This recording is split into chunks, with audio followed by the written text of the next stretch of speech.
I don't know. I can't tell whether or not that's supposed to be information that's obvious or not.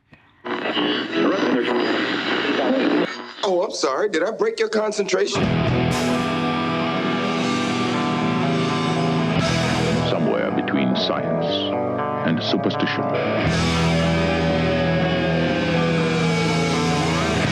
We have such sights to show you.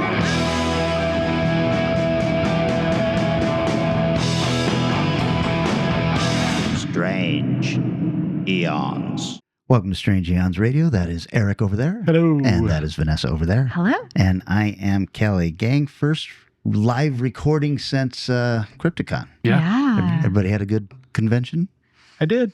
Went well overall. Yeah. And, It was easy going this year. yeah. Mm-hmm. Did have a huge tech screw up, which was luckily in a block of time that I could fix it Right. before it went out. But You're talking about for the film festival stuff. yeah, we go ultra fancy. We run on a Blu-ray system, and the Blu-ray stopped playing anything but something I recorded. Yeah, weird. And So one of bizarre. the guys whose movie's like, okay, Joe, you got to come in here and test your movie because I know you're the last one that has this kind of disc. And he came in and sound popped up. He's like, I don't know anything. Google Blu-ray sound. Like, well, there's a thought I could have had. And it opened up some menu on the Blu-ray player I've never seen. I changed some things and everything was fine. Oh my Nice. gosh. So it was not Wow. too bad of a problem. We did a live show there that was much better attended than last year's. It was Yeah, pretty it well was. attended. There were people there. I did enjoy the second cheer cue you gave. Got no response at all. I mean, even if one person had got clapped, it's just like, nothing. Is that right? Guess Right. you didn't like the show today. Oh well, and I know that our live recording sound wasn't as up to snuff as our regular show, but I think we're going to start fiddling around with new stuff and seeing if we can update our equipment here Yes. in the studio. Another thing that I want to bring up Yes. is we are going to be going to a bi-monthly schedule. So Correct. rather than weekly, we'll be showing up every other week. And this is simply to just give me a little time and stop the hair from falling out as fast as it is. And work is kicking my ass, and I need a little break. That's fair. There's So- a possibility we might toss in some bonus episodes in that time. Vanessa and I might go and talk about Kelly for a couple hours. Finally. That'd be great when the new episode pops up on my player, and I'm like, oh, what's this about? Just a You. bitch Title. fest about me. Kelly, what? Jesus Christ. But yeah, so we shall see. And it's all it'll be same stuff, Yeah. maybe just a little less often, but don't worry, we'll still be here for you. The only real change I see is that I won't be able to say, see you next Thursday. Oh man, that's right. See you 2 Thursdays from now. One Yeah, third. The other every other third. No. We'll workshop that.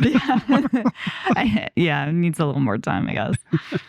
All right, gang. I know that we've all seen a lot. Before we jump into that, Oh, I wanted to thank James out there. Joined in the Buy a Coffee group with monthly contributions and Oh. a nice little upfront Aw. amount. So thank you.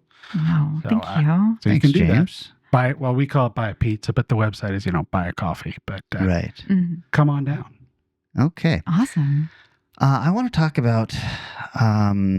I saw a really special film, you guys. It's a rental right now, although I think it might be free on Apple Plus, and it is called Myth of Man. Have you heard anything about this? Mm-mm. I've heard, but not seen. There was a film a couple of years ago that was gorgeous that I didn't really understand, but it was really cool looking, called Ink, I-N-K. Yeah. And this is that same director. I don't want to throw anybody off of this movie. It is a sci-fi movie, but it is a silent movie. There's sound effects and music and sound going on, but it follows a woman who is a deaf mute. And so a lot of the sound you're getting is from her POV. So it's muffled and stuff like that. And she lives in for lack of a better word, a steampunk kind of universe and this town. And she's a little more than a street urchin, I guess. And this town, every once in a while, has these big klaxon alarms that show up and these lights start flashing, and everybody has to get inside because this deadly red cloud comes and sweeps through the area. And if it touches you, it will slowly start to kill you. And she thinks that during one of these things, she has seen a message from basically God. And she goes about then searching for other believers. Oh, wow. And this is just a really beautiful, thought-provoking film on love and faith and compassion, being good to each other and all of this stuff. And I got pretty teary-eyed at the end, and I was really, really touched by this movie, and I'd love for people to see it. It's called Myth of Man.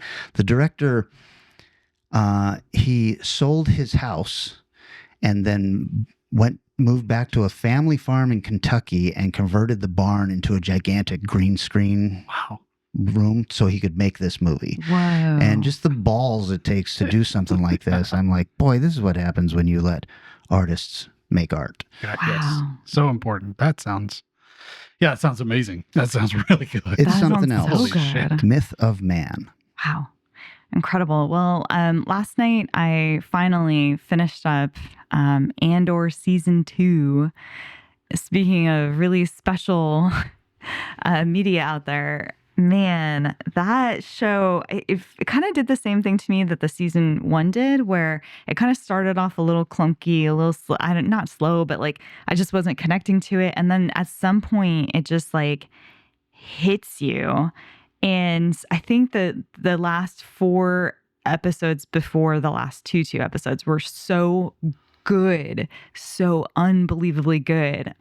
There was one episode that, have you guys both seen this? I have not seen the last episode. Okay. All right. Well, there is an episode earlier than that called Who Are You? And it reminds me a lot of Les Mis, the musical. Oh, jeez. Yeah. I was in Les Mis. Every time I see it, I cry. It's so powerful, like emotionally. And this had a very similar feel to it. And there's so many episodes about, just about revolutionaries and about what it takes and, standing up to oppression, seeing it and facing it. And it's, fuck, man, so good. And now I'm going to, of course, have to watch, what's the movie? Rogue One. Rogue One, yeah. And I'm like, man, I hated it the first time I watched it. The second time I was like, it's okay. I'm going to have to watch it again now that everything's set up. And again, like, so many Star Wars things are like, how did Han Solo get his dice? And this one, it's like, they have to get to a very specific point in Star Wars. And it's so easy for it to be like,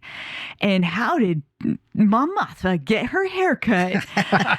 And instead, it doesn't focus on that. And it's crazy to me how good they do a job of like not just making it an orientation.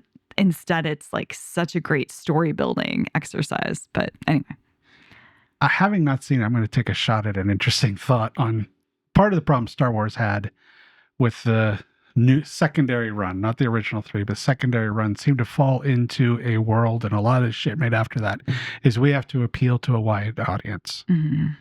This sounds like they said we have to tell a good story. Yes. And if some people don't like it, that's nobody's. Well, Star Wars fans are notorious dickheads. So stop worrying about what Star Wars fans are going to do and just tell the best story you can. You know that they walked away from the idea of caring about the audience the minute they went, who was that Andor guy in that one film? Let's just make a whole fucking show about him. It's like, I remember being like, wait, he was in a film? What? Who is this? But it is so amazing to watch them just not give an F about, and it does tie into some of the other shows that I don't particularly like the weird Princess Leia origin, Obi-Wan. Oh, yeah. It ties in at moments to Obi-Wan, but it doesn't give an F about it. And you're like, well, fuck. Yes, thank you. Just have some of the characters that were in that, but it's good and you're just doing a good job and you care about the core ideas that you're trying to explore. It's just really, really exciting. I'm right there with you. I think this is, by far the finest of the TV stuff that Star Wars has done. And Rogue One sits pretty high up in my favorites of the film series too. It is just a really strong story, and following it, I was like you. The first couple episodes, I was like, this is kind of not what I was hoping it would be. It's like the first episode didn't even have Andor in it. It was just like, he's just like, oh, I crashed on this place. And you're like, who are these people? I do not know who those people were and why we were hanging out with them at all. Well, that was really neat because it kind of showed that there was a rebellion going on, but it was scattered. Yeah. And the people who were rebelling against the Empire didn't necessarily like each other either. Sure. Yeah. So that was interesting. The one thing that this does that doesn't make sense with Rogue One is they talk to Saw Gerrera, who's the actor. Oh, God. Well, anyway. And he's a fairly intricate part of this series, and Rogue One makes a big deal of how they need to get that girl who's the lead in Rogue One. She has a connection to Saw Gerrera, and that's why she's put into this dangerous mission. That's the only reason. And I was like, well, it doesn't seem like they have a hard time talking to him. He's been in every other episode, and they are all chatting it up. So if anything, he's just a pain in the ass. Yeah. So it's like maybe they're thinking of it more as she's like a way to grease the wheel of soccer. But I guess. I know it is a little, there's a few things where it's like, okay, that's fine. But I agree. I really love it. And tying into that, I've been reading, once Marvel got the contract for Star Wars again, the license for Star Wars comic books, they started doing a really cool thing with their Star Wars comic book that I am years behind on, which is good for me because I can just read them all now. There you go. They told a story, 75 issues in between New Hope and The Empire Strikes Back. And the first issue 1 starts right after the end of Star Wars, and issue 75 leads into The Empire Strikes Back. And then they started a new series right at the end of The Empire Strikes Back that goes into Return of the Jedi and shows all the stuff everybody was doing. And because they've got all of these things now to fall back on, like, the first 3 episodes and then Andor, Rogue One and all that, they can tie characters in from those things too and have these people interacting. And I was like, this is really good stuff. If you're a Star Wars geek and a comic book nerd like myself, there's a lot to love in those Marvel Star Wars comics. Damn, I'm gonna have to renew my subscription to Marvel Unlimited. There you go. Good times. So I went and saw the movie of the year so far, at least in the horror fields, Sinners. Nice. Yeah. Holy shit. I love this film. Yeah. I got to see it again, to do a full interpretation of how I felt, but I walked out of there feeling this might slot into my top 10 movies, period. Of all time. Wow. And so much of it has nothing to do with the horror. The scenes that stick in my head are the musical numbers more than anything else. And the story that's being told and the performances. The first time finally, after all these years, you've got one person playing 2 people, and it worked seamlessly. It worked so good. I mean, down to like them passing a cigarette back and forth between each other and stuff, and it just looked smooth.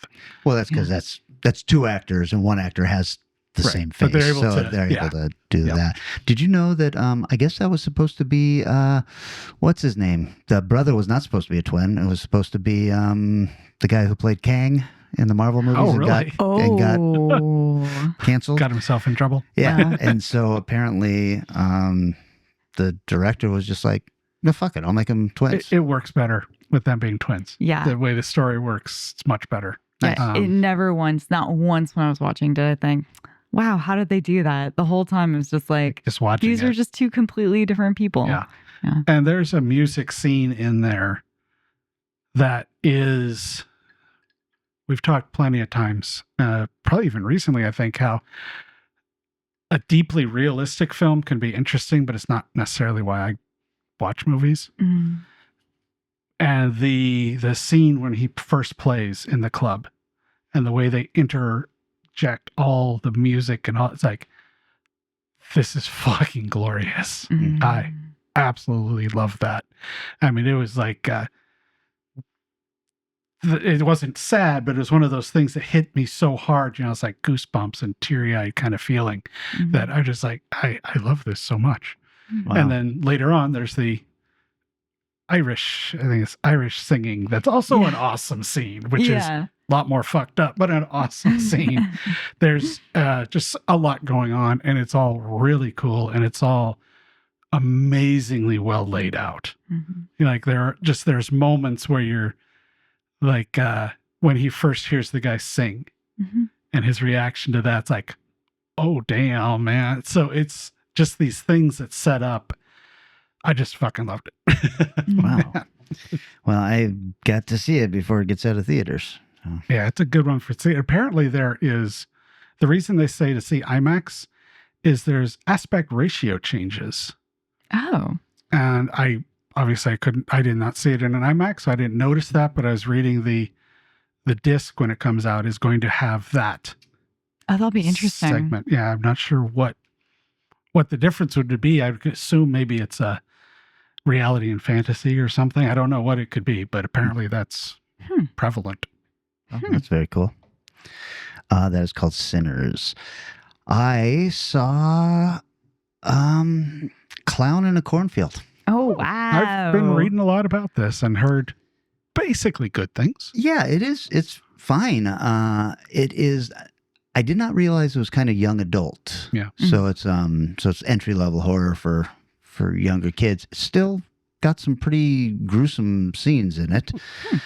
But I thought it was very well acted. I did think that it tread a lot of the same ground as Thanksgiving. Was that the Eli Roth one? Mm-hmm. Oh, yes. Yeah. And I don't know what I was expecting. I think I was expecting more of a supernatural thing, and it is not that. Oh, okay. Mm. And The Clown in the Cornfield is kind of a weird title because that's not really what's going on in the movie. Oh, okay. Clown in the Cornfield is something that happens, but that is not what the movie is about. Oh. It was based on books too, I hear. Like Yeah, there's 3 Adam books or something. Cesar's books, which I wonder if those are young adult books, and I just never realized it. Yeah, I don't know. I think from what I read, I think they are, because I did the mistake I rarely do anymore of reading comments below something. And, the horror gatekeepers came out and said, this is lame. And it was like, and then the more intelligent, in my mind, horror films came. There's stuff as entry level horror. I'm guessing when you were a kid, depending on your age, you read like Goosebumps or Right. Alfred Hitchcock Presents if you're older or something along that line that got you into horror. I don't know. Maybe you were weird and had a mom who showed you God knows what at the age 5, but most people have Jaws. there you go. Have horror entry points. And this sounds like a really good one for. Yeah. And, as a middle-aged white man, I watched it and I was like, oh, this is good. But there was something about it that felt a little bit like it was made for kids. And it could just be that the lead is a 16-year-old girl.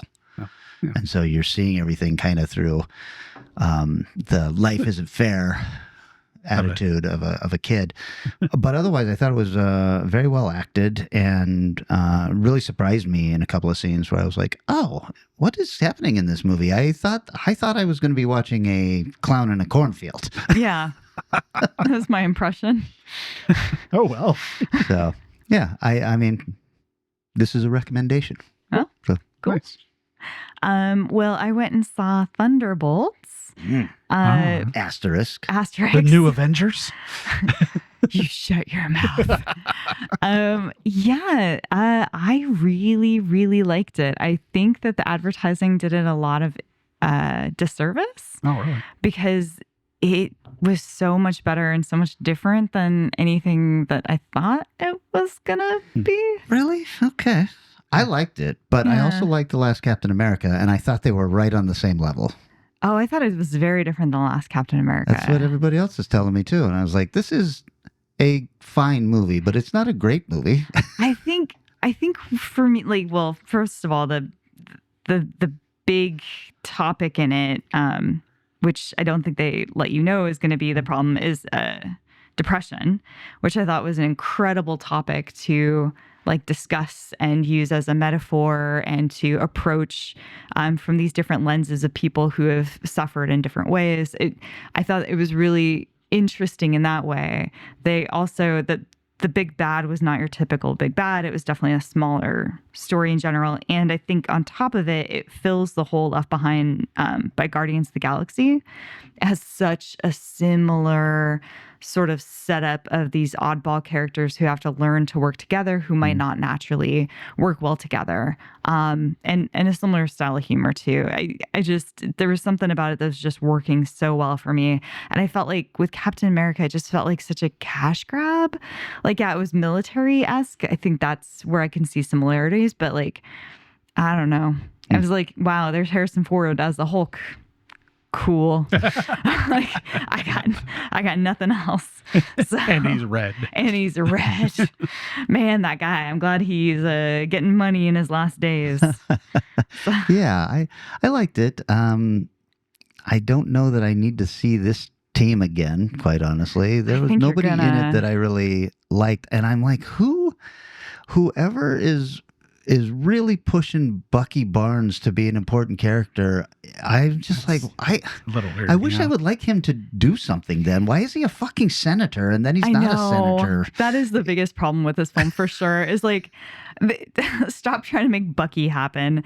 I really like him a lot. I wish that they did give him something to do ever. Yeah, but I think it's because he was an integral part of one of the best Marvel movies made. Very true. And I think Very that's true. why they keep trying. And he's fine. Good actor. He's a great played well. actor. But yeah, they just need, if they're going to make him happen, they need a Bucky Barnes movie or something. And Just it does make give him his zero own film. sense. Like, why does he want to be a senator? Like, why does he? I was going to ask, what did I miss that he was suddenly a senator, and So why? weird. I mean, clearly the country votes for pieces of shit constantly, but this guy was a Russian secret agent, and now he's a senator? Right. Well, he knows all about them. So weird. Well, So well, weird.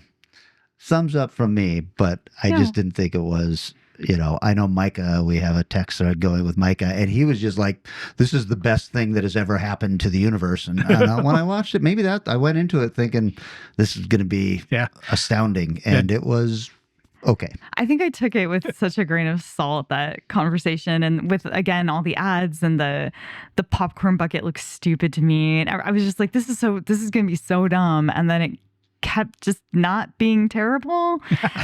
And I was like, oh, this is really funny. No, and I like this character. Good point. By the way, Sinners, not good. Hopefully you'll like it. I didn't get much out of it. I have a feeling I'm going to love Sinners. Okay. Well, we've been very modern here. I have a massive flashback of something I picked up from the Severin table. Whoa. I wish they sponsored it. But it's a movie called The Mad Bomber, which I didn't get initially, but then the damn Severin podcast does such a good job on selling their movies. I'm like, okay, this sounds interesting. This is you hear those movies could not be made kind of now sort of things. Fuck, man. The story is a guy who's going around. He's very much the white put upon whiny guy who's now bombing things where people wronged him. Is the lead. Is the Mad Bomber. But the part where it delves into, oh my God, what were you thinking? The lead witness, the key witness, that they're trying to find, is a rapist. Oh no. Which is the 70s, so it leads to like 3 different scenes. I'm like going, I'm not sure what this is adding to the storyline of this film, other than really uncomfortable, nasty scenes. And so that's an interesting writer's choice there. Wow, they don't try to portray him sympathetically, do they? No. Okay. No. They don't do that, but they definitely use it for showing stuff, shall we say. Exploitation. Exactly. I mean, the lead cops are great, over the top 70s guys are a lot of fun. But there's a really interesting commentary on it. Kara Lee Jansen, the Janice, knows a retired bomb squad detective. So she brought him in, and they have a conversation about bombers and the way police go after bombers and all this stuff. It's like, well, that's a different idea. In the commentary, or this is in the film? They do a commentary track. Wow. Which is, I mean, it's interesting, but it's like, well, this is, sure, why not? What the hell? It's Severin. They do all kinds of crazy stuff. Yeah. Was this an American movie? Oh, yeah. Oh, yeah. I've never even heard of it. The Mad Bomber. Yeah, there's a couple big names in it, I think. There's the lead guy, and it's 1973. Vince Edwards plays the cop. Chuck Connors is the Mad Bomber. And Neville Brand is, I think, the other cop. Yeah. I didn't really recognize anybody other than that. Chuck Connors is easily the most recognizable guy, and he does a great job being a whiny little put-upon guy. It's like one of his first bombs is he bombs a high school because I think it's that the girlfriend or something that dumped him went to that high school, or the woman he saw in the street walking into the high school reminded him of her. So he decided, I'm going to bomb this right now. I have my bomb with me and I'm going to go bomb. I hope it's a big round bomb with a fuse. That would have been awesome. It's so But good. I mean, if you've watched a lot of 70s movies, this is not going to be too far extreme from what you've seen before. And it's an incredibly well done film outside of that strange choice for key witness. But so yeah, it was definitely worth watching. Nice. The Mad Bomber. Okay. Well, guys, how about we take a little break? And then when we come back, we're going to be talking about sci-fi movies from the aughts. Aughts.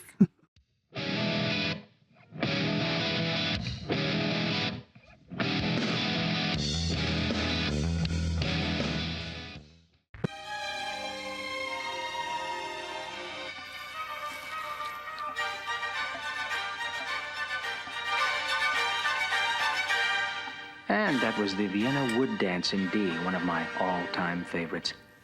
And now let's make that random call with today's $10,000 question. It's a tough one. Who shot Alexander Hamilton in that famous duel? All right, let's go to the phones and see who's out there. Hello, for $10,000. Who shot... Excuse me? I'm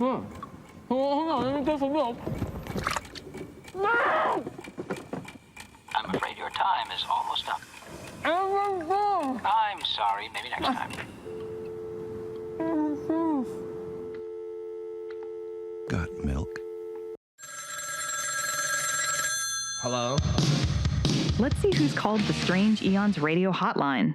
Hey, folks, it's Mike the Bronzo giving you a call. You sounded real concerned with wellness checks. I love a wellness check.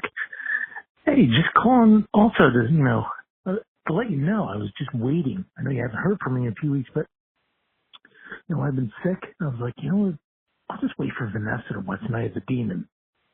And then, I could just congratulate her, thumbs up. I'm just still waiting. Couple weeks.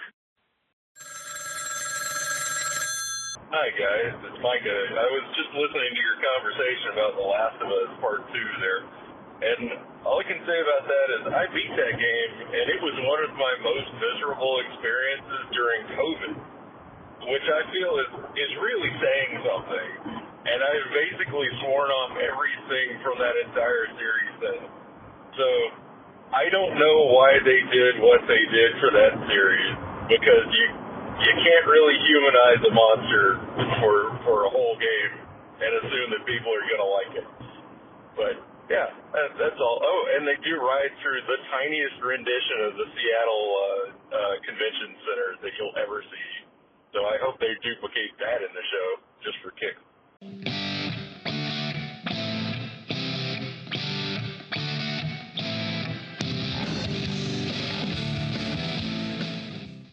And we're back.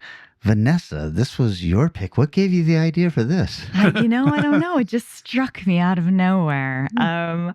Yeah, I thought I'd just continue on with our decades of sci-fi, and there's plenty from the early aughts that I have not seen. So I got to say, this was so much better than the 90s. Oh my God. Oh my God, the 90s It's like, were so bad. Choices. Yeah, I agree. I 100% agree. Well, why don't you start us off then? I'll give you 5 minutes. Absolutely. So I went with 2005's film The Island.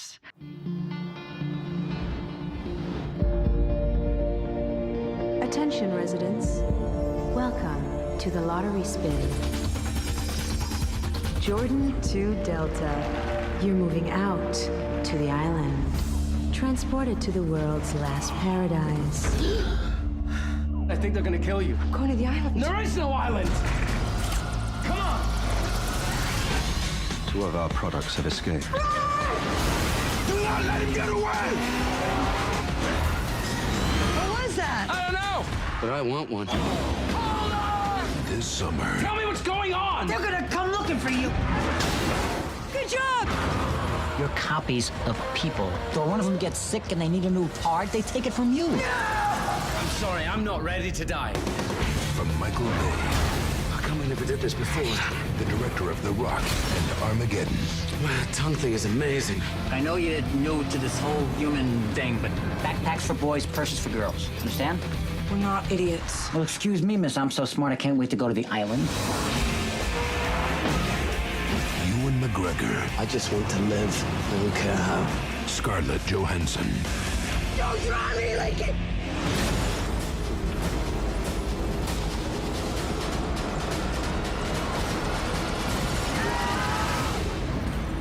You still think there's an island?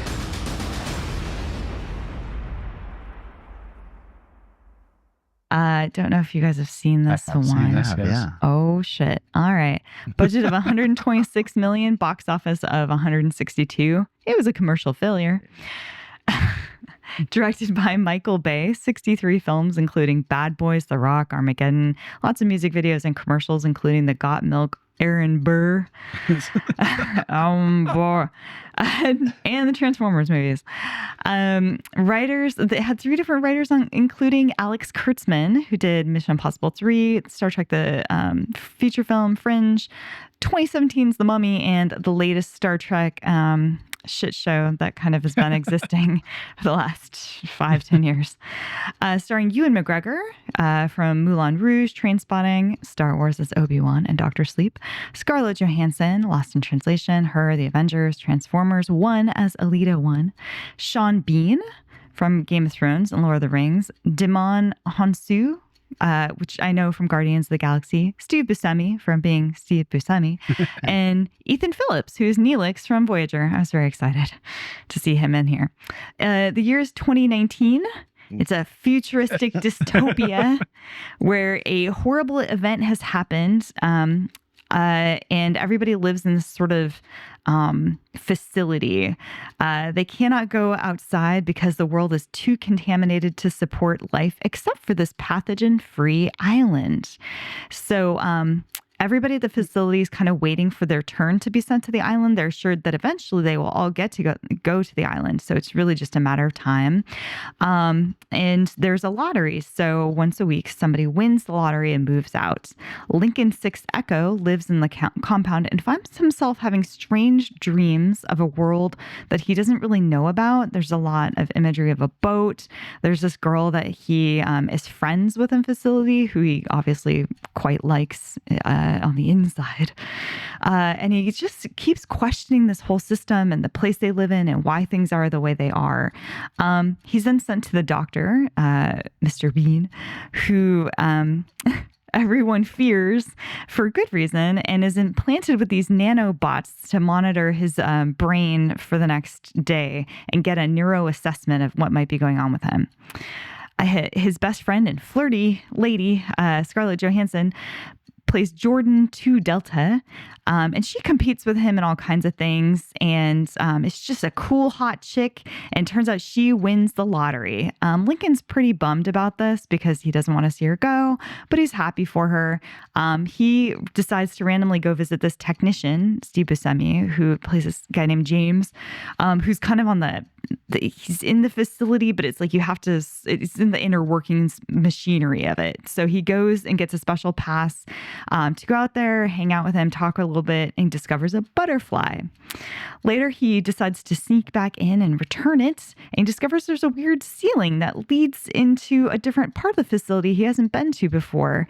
There, he discovers the previous week's winner is having his organs harvested, and a pregnant woman who gives birth is then killed, and the baby is taken away. So he runs back to grab Jordan and tell her there is no island and escape the facility. They then find themselves in a real and very confusing world. They trek through a desert in search of James, the technician, to figure out what the heck is going on. He reveals to them that they are clones who are paid for by rich people as basically an emergency backup for their own organs and uses, such as, skin grafts or having children that maybe they can't have. Meanwhile, Dr. Merrick begins to freak out that his investments are running amok. He hires a merc to hunt them down and kill them before they reveal his extremely unethical practice, because no one knows that these people are sentient. They think it's just a big organ bank. Steve Buscemi helps them escape the city, where they intend to look up their sponsors and tell them the world what is actually going on. And the rest of the film is just a big chase scene. So it is very much of its time. Ewan McGregor has like frosted tips in his hair. I was like, I paused. I was like, are you fucking okay? This is sci-fi by way of Michael Bay. It's really high adrenaline to mask any kind of nerdy undercurrent in it. The world is pretty interesting. I think it's a little bit underexplored in exchange for lots and lots and lots of chase scenes. There's a lot of very Michael Bay shots of like overhead encircling, and then lots of women. Oh God, there's a lot of like, look at this hot lady, and then a lot of horrible, never give a woman your credit card, and hey, look, there's this nurse outfit. So cool that a woman would wear that, and this chick, Scarlett Johansson, who's a stronger, better fighter than him, but apparently not once they get out. Then she just sucks and needs help all the time. So it's just very frustrating. There's just a lot of weird inconsistencies on the characters. But I will tell you that the brands that pop out throughout this include Aquafina, Ben & Jerry's, Xbox, Nokia, Miller Lite, MSN, Search, Johnny Rockets, Calvin Klein, and I can't remember the name of the brand of the shoes they start with, but it's noted very heavily. This is clearly such a Michael Bay joint, and I didn't even get into the sci-fi. I'll just give you a couple very small pieces. Most of the trivia is just harrowing examples of Michael Bay being Michael Bay, and I just hate this man so much. His films are good, but Michael Bay himself, I just fucking hate this dude. Anyway, Robert S. Fivesen, director of The Clonus Horror from 1979, brought a copyright infringement suit against DreamWorks and Warner Brothers. The lawsuit cited almost 100 points of similarities between Clonus and this film. The court ruled that Fivesen made a prima facie case for infringement. Before the case could go to trial, DreamWorks settled with the plaintiffs for an undisclosed 7-figure amount. Wow. It also bears an uncanny resemblance to the novel Spares by British author Michael Marshall Smith. It was unclear whether that story inspired the movie. Smith felt that it was not worth it to pursue any legal action over the similarities. Yeah.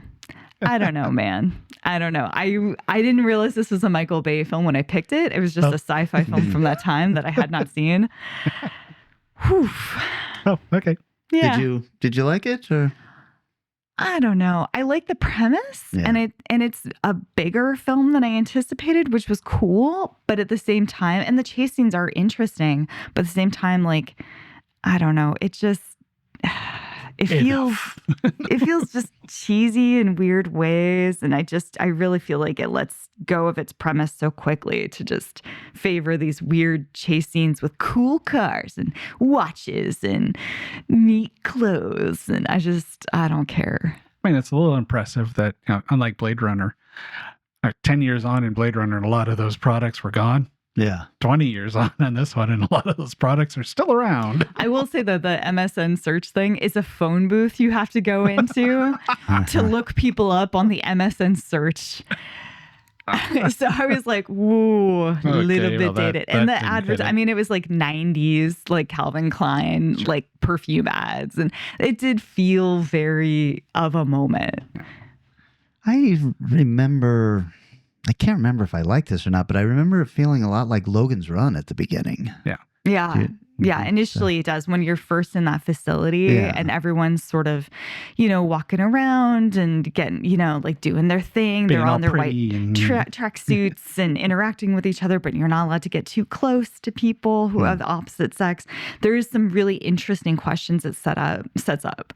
So the first probably 20 minutes were the most interesting to me.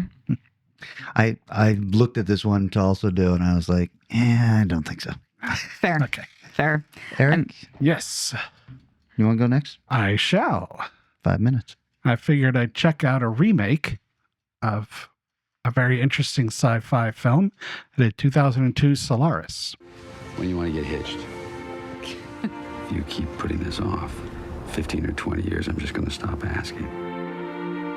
You're with the right man. Your wife, she's dead.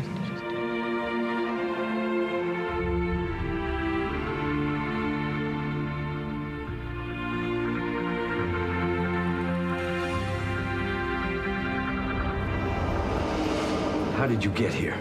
I love you so much. What's wrong? That's not your wife. You're dreaming her. She's alive. You found me. I came for you. This is my chance. You don't know what you're in for. Go back. Go back to Earth. You'll die here. You're being manipulated. We are not taking her with us. Are you gonna stop me from taking her back?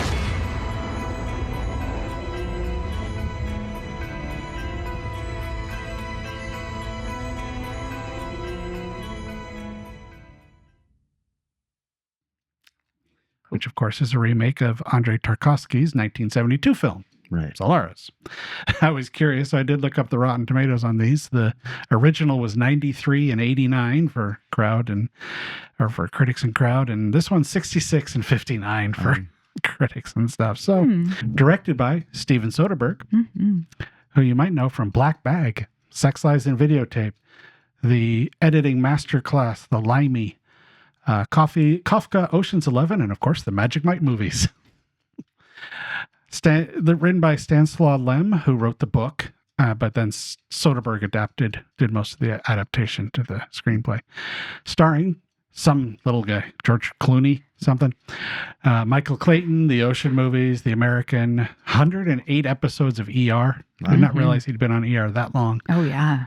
And of course, on IMDb also lists his Nespresso ads as short films. Incredible. Natasha McElhone, who's in Ronin, The Truman Show, California, 84 episodes of Californication. Ulrich Tukur, The Lives of Others, 120 Jared Curtis, and Viola Davis. So this is sort of a faithful adaptation. It's very different in its approach. Then starts off moving a lot faster with George Clooney doing a little seemingly bored doing his psychology meetings and stuff. Of course, it's fucking gorgeous. This is so well shot just from frame one. Some official people show up at his place and you're not quite sure who they are. He seems to know, but they show him a video about something is wrong on Solaris, and they want him to go up and evaluate whether they should be brought back or if things are beyond saving, and just trying to figure out what's going on. I did like that his immediate problem was, well, do you think it's an AI problem? Even in 2005. Mm-hmm. The effects are actually really well done. They look very smooth. Solaris looks amazing. Just gorgeous. Similar pacing somewhat to the original, but spends less time moving shot to shot, which I know sounds weird, but the storyline moves in a very slow, calculated way, but it's not shot. Like, so the original Solaris has lots of long shots and people walking for a long time, or the scene where he's driving his car for like 10 minutes. Doesn't have anything like that. When Clooney arrives on Solaris, he notices that there's blood around and can't seem to find a lot of people. Finds a couple body bags, though, filled. Finally does find a guy who is alive, maybe. And he asks him some questions. They don't seem to be very good questions. He then begins the Solaris moment where he falls asleep and his dead wife is next to him when he wakes up in the morning. Now, in the original film, this was fairly hard to figure out. It's like, what exactly is going on? They kind of tell you not how it's happening, but what's going on fairly quickly. But not how it's going on or why it's going on or if they're even correct. They just throw out this is our idea. It happens to be largely correct.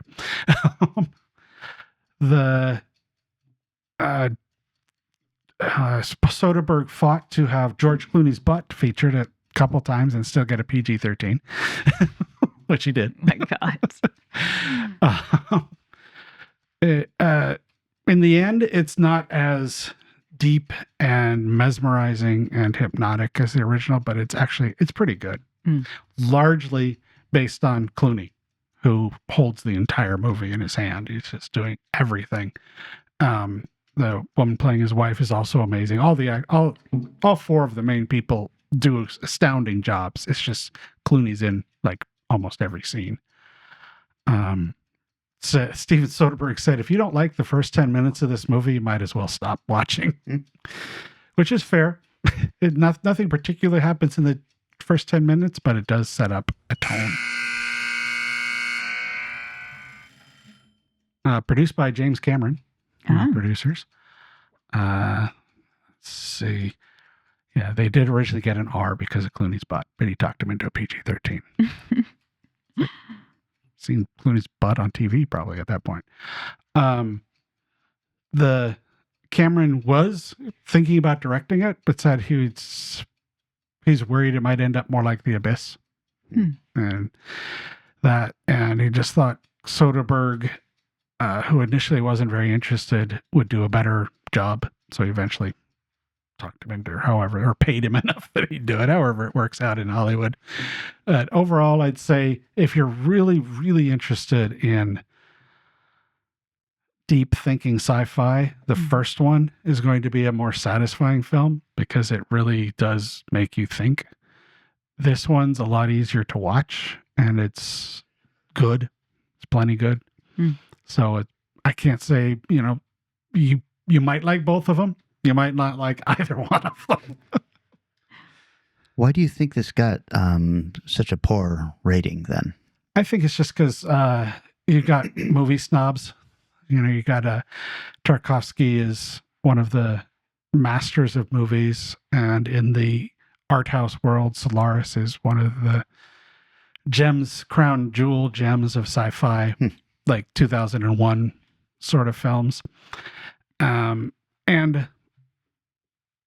I would think if I'd watched it right after I watched Solaris, I probably would have had a much stronger reaction to it, not thinking it's very good. But it's been long enough and it's thought through enough that I'm fine with that. Plus, like I said, the performances are just so fun to watch. And it really looks gorgeous, even with some very strange costume choices for like spacesuits are a little weird looking, but I'd say don't avoid it.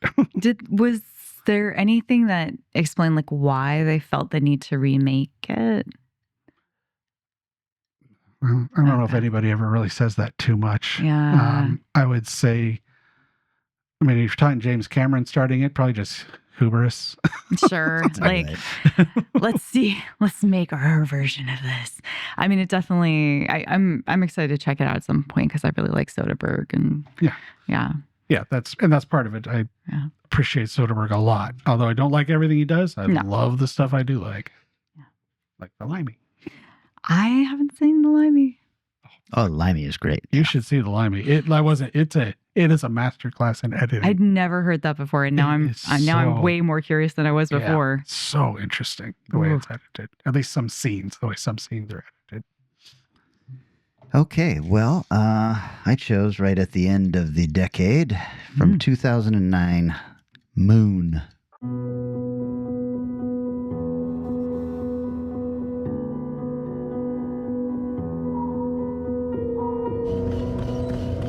Sam Bell reporting to Central. Everything running smoothly. Over and out. Rock and roll. God bless America.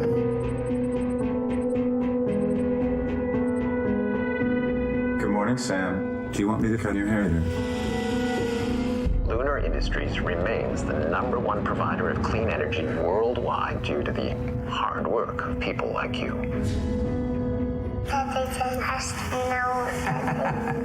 3 years is a long haul, you know. I know you're really lonely up there, but I'm proud of you. 2 weeks to go, Sam. 2 weeks to go, buddy. I'm going home. Looks like we got a live one. I'm gonna go out. Okay, Sam.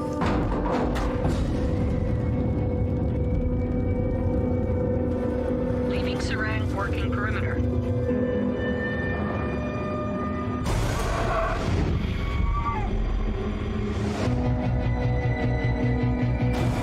Sam outside. Who is he?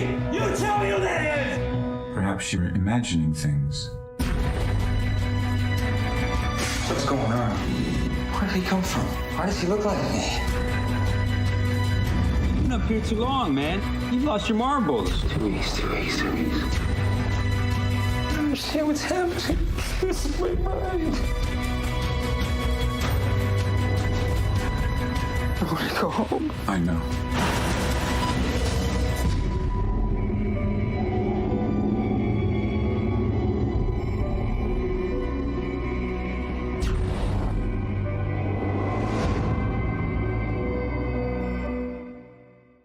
This is directed by Duncan Jones, who also did Source Code, Mute, and the Warcraft movie, which pretty much tanked his career. Yeah. He is the son of David Bowie.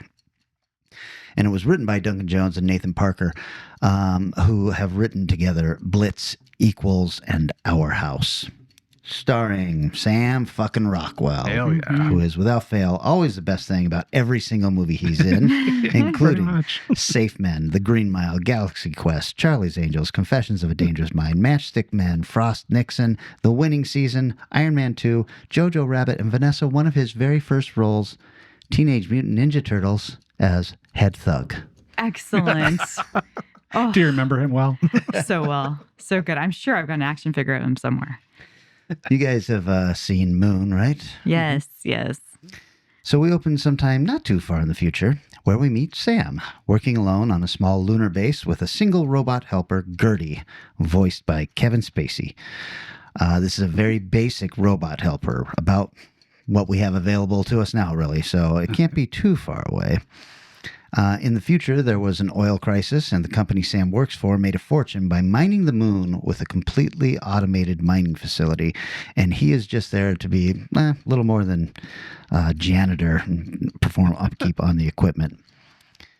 Since he's been there a little over 2 years now, there have been chronic communication problems with Earth. So his only contact is with occasional recorded messages he gets from his wife, who was pregnant with his daughter when he left. We get the idea that things weren't going great with them anyway, but he's now only a few weeks from when his shift will end and he can finally go back home. Except, oh no, he is caught in an accident with some of the machinery and the world fades to black. He wakes up in the infirmary, but things are already a little wonky because he hears Gertie having a live transmission call with someone on Earth, and he's been told that the live feeds do not work. So he gets a little suspicious, and he starts getting a little paranoid, and he ends up manufacturing a fake problem that he has to take care of, and instead goes to the site of his accident where he finds his own body, severely hurt and in need of medical assistance. So he drags the body back to the base, and Gertie gets to repairing him as if nothing is wrong, and we realize, oh shit, Sam is a clone. And who knows for how long, because as the other Sam is nursed back to health, they start comparing notes on what the company might be up to. What follows is a funny and at times heartbreaking look at one person's mind. Watching him hate his older self, then turn to caring for him as we realize that these clones have a very limited lifespan, is really the heart of the movie. Talk about masterclass. This is a masterclass in storytelling with very limited sets and basically one actor playing two parts. It's a masterclass in acting, like the same person at two very different points in their lives, but reacting to each other in real time. And it's just a lovely treatise on being honest with yourself and being kind to yourself, and letting go of some of the mistakes you might have made and decisions in your life. You know, the world is going to beat down on you. No need in helping it get any further than it will. The movie ends in a sad but very satisfying way. This is just a treat. I think this is kind of an underseen bit of soft science fiction and really needs a little more attention shown on it. Obviously, Sam Rockwell is not going anywhere. He's one of our generation's finest actors, in my opinion. But I'd like to see Duncan Jones get another chance to get back to his roots and tell more thoughtful, interesting science fiction again. Yeah. Trivia. Originally, writer-director Duncan Jones wanted to cast Sam Rockwell in what eventually became Mute. However, Jones and Rockwell could never come to an agreement on which part he should play, and scheduling conflicts made an immediate collaboration on that film difficult. Because they got on so well and Jones wanted to work with Rockwell, he asked him what would interest him. When Rockwell named the blue-collar characters from Outland, Silent Running, and Alien as the sort of role that he wanted to try, Jones wrote this film for him. Oh, wow. Rockwell would later make an uncredited cameo in Mute as his Sam Bell character from Moon. So I'm like, oh, I guess I got to see Mute. Yeah. The filmmakers originally intended to create the special effects on a computer with only a few model shots, but after finding out that would cost $500,000, they went back to the model makers to ask how much it would cost to create the environments with models instead, and were shocked to find out it would only cost $47,000. Holy shit. To create real effects. Wow. When Sam is taking care of the small plants in the lunar base, he refers to one of them as Ridley, while another one is labeled as Catherine, which are references to Ridley Scott and Catherine Bigelow, who also directed science fiction movies. And finally, the makers campaigned hard for Sam Rockwell to get an Oscar nomination, but he was passed over in favor of Jeremy Renner for The Hurt Locker, also a very good movie. Not like an insulting Passover there. No, but I sure would like to have seen Sam get something for this. He's really something special in this movie. Yeah. I never quite understand some of the Hollywood thinking. Like, how did this guy go from these three films to Warcraft? Like, what was? Oh, he did great sci-fi. Let's give him this. Well, let's put it this way, Eric. Let's say that you make three mid-budget films that are very well received, and then they say to you, "We'd like to give you a gigantic budget to do one of the biggest IPs we have." No, I'm not saying Duncan Jones' decision was hard to understand, but I would go, it's like, okay, this guy is really good at this kind of film. Sure, let's give him this instead of finding a cool big budget sci-fi movie. Let's give him this Warcraft ogre battle. I wonder if he lobbied for it, because from what I understand, he was a huge fan of the game. Okay, so it might have been that he was just really excited about it. Have you guys seen Warcraft? No. Neither have I. Guess what? It is higher rated than this movie. I was going to say, I've heard people say it's actually pretty good. Yeah, it could be very good. That'd be cool. Just that maybe we don't want to like it. I have no skin in the game. I have no interest in it. I'm a little more interested now, saying that because of what I've seen him do. Right. Yeah. But I just figured it was. It's almost a cartoon, right? It's not live action, is it? It's all 3D. I think it's CGI, isn't it? Yeah, that's what I thought too. So I think it's both. Live action are CGI. characters in it? Okay, I didn't know. Did you guys see Mute? Because I haven't. I really liked it, and everybody was shitting on it at the time. Really? Yeah, and I remember watching it being like, I don't know, it's pretty fun. Like it's a fun film. It's also rated higher than Moon. What? Yeah. So It's not that good of a movie. Is that what your reaction says? Crazy. So, I mean, it was easy Not to as see good as Moon. his list of films since there's only 4. Yeah. And they're all very well rated. I think Moon might be the lowest at like a 6.8. I think. Whoa. I think Warcraft has like a 7.0 rating and Mute maybe 7.1. That's just got to be people not. I mean, I think this era was pretty early for indie sci-fi to be like a thing. Like I feel like Moon was one of those early ones that was just like, hey, people, we can do this and it can be amazing. And it can be little stories about big ideas. And yeah, I don't know. It's a great film. It's a great film. Yeah. Yeah, it really is. So that was the 2000s. Eric, that means that it's your choice for what we're going to talk about next. Vanessa, that means that it's your choice for what we're going to talk about next. Wait a minute. I thought this was I Vanessa. thought this was mine. You. That means it's my choice of what we're talking about next. Really?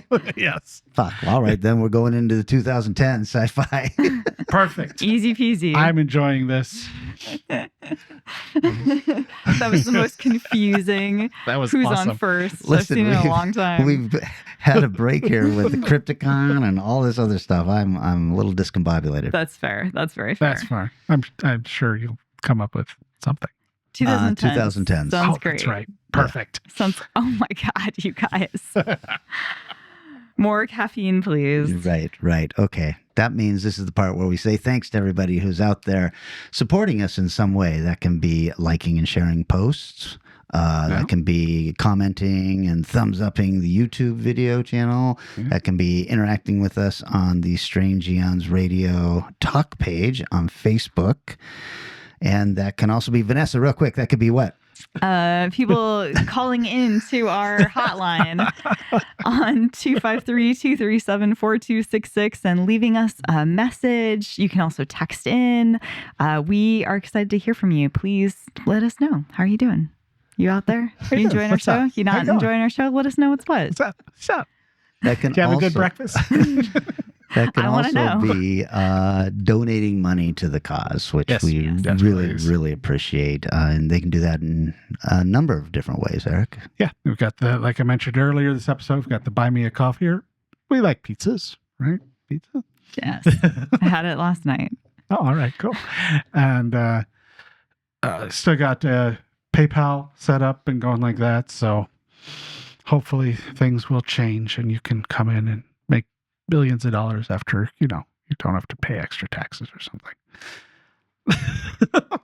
Wow. All right. It's called value for value. If you get some value out of this, give some value back. That's all we ask. Yes. All right, gang. Clearly, we all need to take a nap. So let's get out of here. And we will see you not next Thursday, but the Thursday after. Yes. That's There's a right. Thursday in your calendar. Go to the next one underneath it. That's when we'll be there. That's what we'll be there. All right. See you guys. Transportation and other considerations for Strange Eons Radio produced by Pan Am Airlines. When you think of traveling, think of Pan Am. You can't beat the experience. Guests of Strange Eons Radio stay at Econo Lodge Everett. It's an easy stop on the road, you know what we mean. Strange Eons Radio is recorded live in front of a studio audience. If you enjoyed this episode, please consider leaving us a positive review on your favorite podcast app. Sit, Ubu, sit. How did Mama Martha get her haircut?